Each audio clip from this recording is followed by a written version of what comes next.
Today's show is sponsored by ExpressVPN. Only noobs go online without protecting their data. Don't be a noob. Protect yourself at expressvpn.com/inside. Welcome to Inside Gaming. I'm Brian. It's weekend roundup time. Guys, we have even more Blizzard drama to talk about this week because for some reason the trash fire has reached yet a new level because the person that they brought in to presumably clean up the mess that they're currently in after widespread allegations of sexual harassment, well, that person has quit after less than 3 months on the job. Yeah, it's not going great. It continues to not go great. It hasn't been great at Blizzard for a long time, to say the least. Now, the executive we're talking about is Jen Oneal. She announced in a shocker this week that she's stepping down as co-leader of Blizzard after, again, less than 3 months on the job, and that she'll be leaving Activision Blizzard completely at the end of this year. Now, the news broke during Activision Blizzard's earnings call. That's when they announced it. It promptly caused the stock price to drop. Oneal followed up with a letter to the Blizzard community saying, "I'm doing this not because I am without hope for Blizzard, quite the opposite. I'm inspired by the passion of everyone here working towards meaningful, lasting change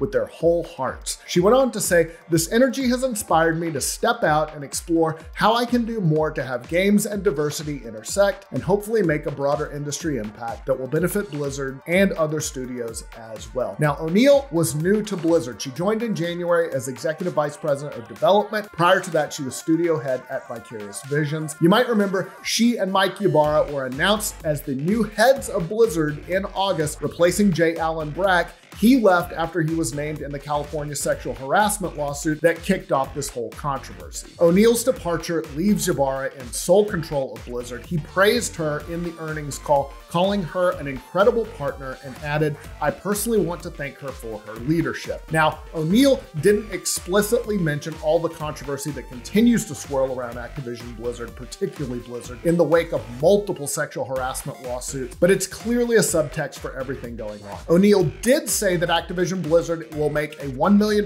grant to the nonprofit Women in Games International. Oneal is a board member of that group, which she said cultivates and advances equality and diversity in the global games industry. The money will be used to fund skill building and mentorship programs. Oneal will transition to a new job in Activision Blizzard where she'll work on figuring out how the grant money will be utilized. By the end of the year, she said she will depart Activision Blizzard entirely. And while she tried to put a nice spin on things and she praised Ybarra, another departing Blizzard employee was a lot more candid about what's going on behind the scenes. That employee is Amy Dunham, who is a technical director at Blizzard. She also announced this week that she is leaving the company, and on her way out, she indicated there are still a lot of issues behind the scenes at Blizzard, noting that their 3 most senior women all left the company this year. She tweeted, and this felt like this was aimed at Blizzard, "Before you make commitments to recruit more women, usually at entry level where people have less choice to turn down opportunities, figure out and fix why all your senior women choose to leave."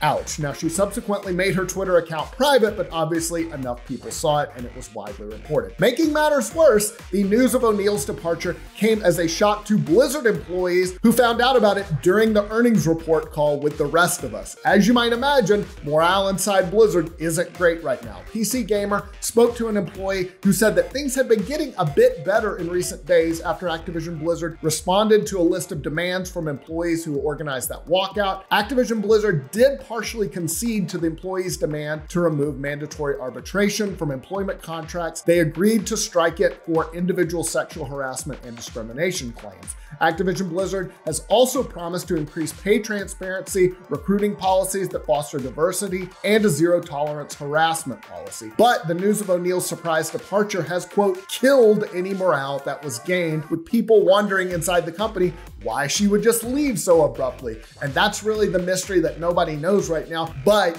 you can imagine that it's not good. Now, meanwhile, and this won't surprise you either, don't expect Overwatch 2 or Diablo 4 anytime soon. In the earnings report call, Activision Blizzard said that neither game would release next year, but they didn't elaborate, saying that both would get a later launch than originally envisaged. I don't think anybody was really expecting either of those games next year, but they made it official. Activision Blizzard added that the development team teams need more time with the games, adding, "We believe giving the team some extra time to complete production and continue growing their creative resources to support the titles after launch will ensure that these releases delight and engage their communities for many years into the future." Of course, both of those teams were also affected by leadership departures because everyone is leaving Blizzard right now. Chaco Sonny, the executive producer of Overwatch, and Luis Barriga, director of Diablo IV, both left Blizzard earlier this year. So yeah, it's hard to escape the idea that things are so bad at Blizzard right now that nobody wants to be left holding this hot potato, or the potato's so hot, nobody wants the job of cooling it down. That was a really long potato metaphor, but you get what I'm saying. All right, we'll get to the rest of the stories in just a second. But first, guys, this episode is sponsored by Honey.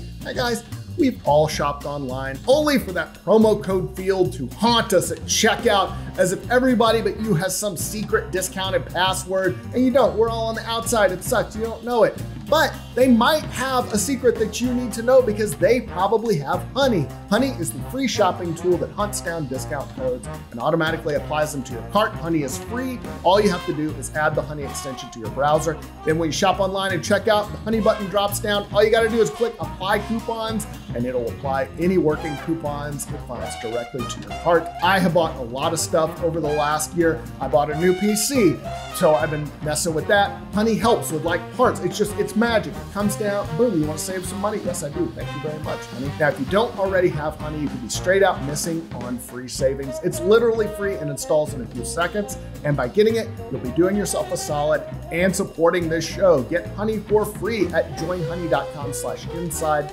That's joinhoney.com/inside. So save money with Honey. On to the rest of the stories. Guys, we've been hearing about Grand Theft Auto 6 for years and years and years. I reported on it. I wrote a script for it back when this channel was the know. That was like 3.5 years ago. There have been all kinds of leaks about the setting, the plot, but still nothing official from Rockstar, not a trailer, nothing. Now we know why Rockstar has been radio silent all this time, because apparently development of GTA 6 has been a big old mess. This comes from the well-known leaker Chris Klippel of Rockstar Mag, who recently talked about the game's development, and it sounds like things are a giant mess. So according to a translation, Klippel said that the game has been rebooted multiple times and is just a big mess. He added, "I can tell you it has been confirmed to me, and I can't go into details. To date, it is Rockstar's most chaotic project since its creation." That is saying something. He brought up GTA 4 and Red Dead Redemption. They also had their share of development issues, but Klippel said, next to this,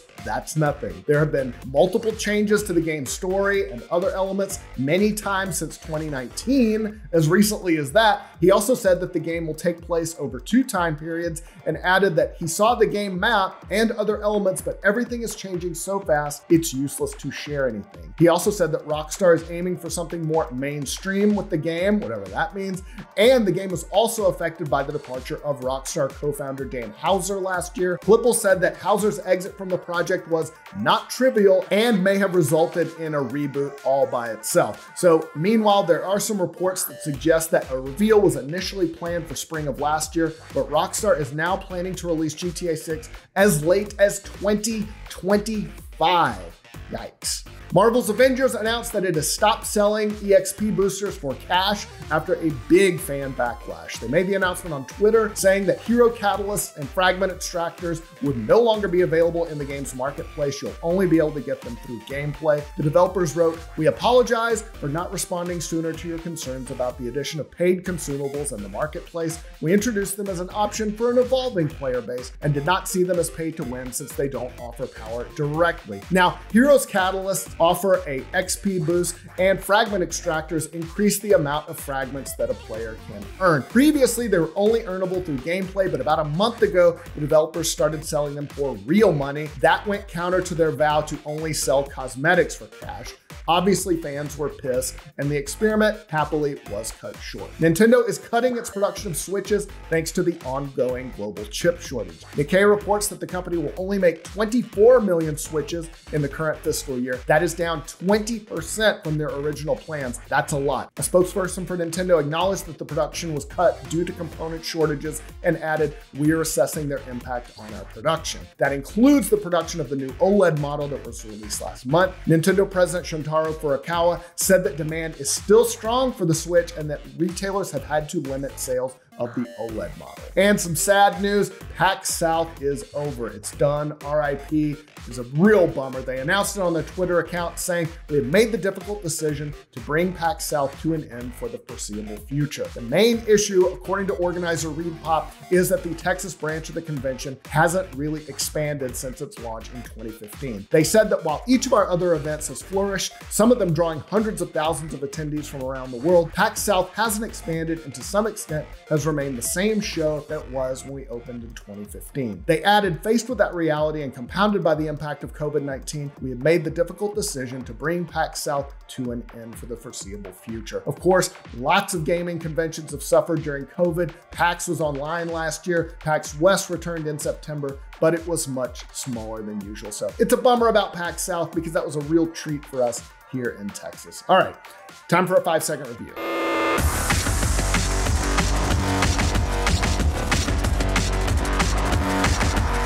I played this on stream and I came in last in every minigame. Every single one.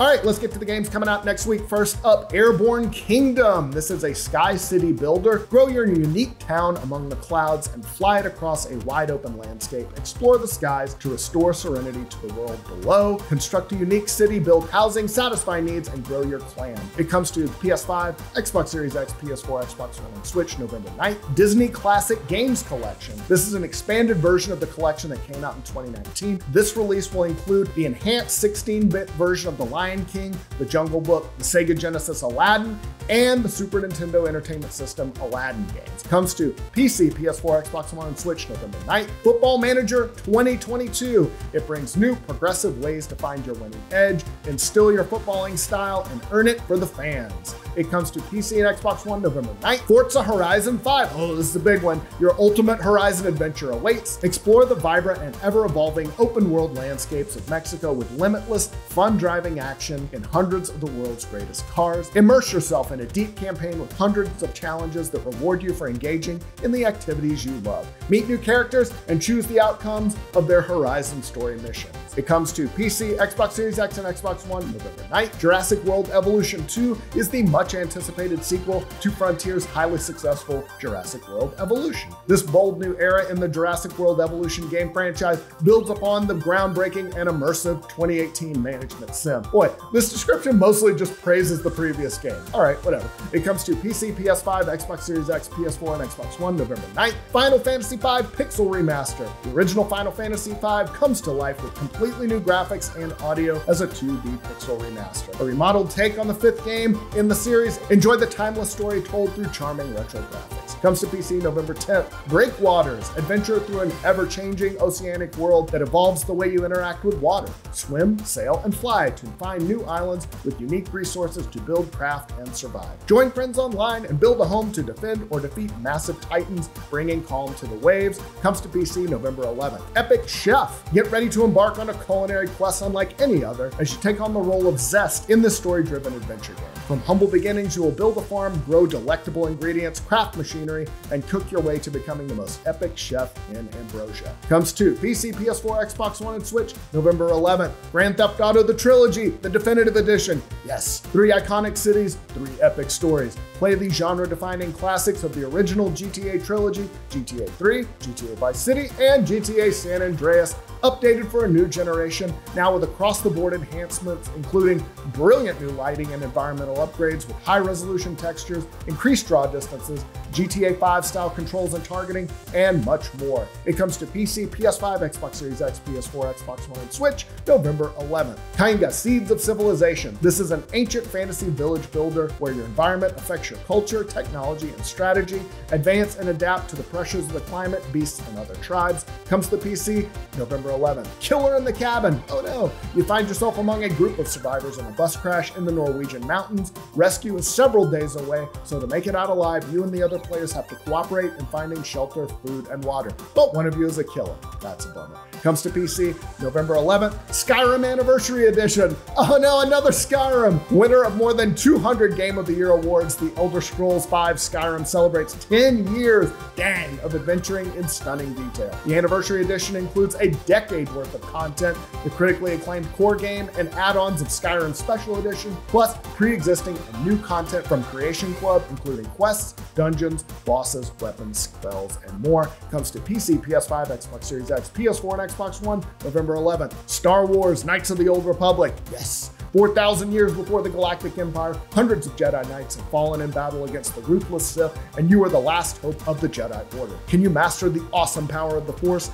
and save the Republic, or will you fall to the lure of the dark side? Comes to Switch November 11th. Punk Wars, our civilization has fallen. From the ashes, 4 new powers emerge. Immerse yourself in a combat-heavy twist on a classic turn-based 4X strategy where Steam, Steel, Atom, and Diesel punk corporations clash to spread their technology and their way of life. Comes to PC November 12th. And last, Shin Megami Tensei 5. When a grisly murder scene in modern-day Tokyo blocks our protagonist's walk home, an unplanned detour leaves him buried and unconscious. I love these games. He awakens in a new Tokyo, a wasteland ravaged by apocalypse now called Dot. But before bloodthirsty demons can claim his life, a savior emerges, and they unite to become a mighty being, neither human nor demon. With newfound power, the protagonist ventures throughout Dot, an enigmatic realm filled with mythical deities and demonic tyrants in constant conflict for survival. Comes to Switch November 12th. That's all the news I got for you this week, guys. Hope you're having a great weekend. We'll see you soon.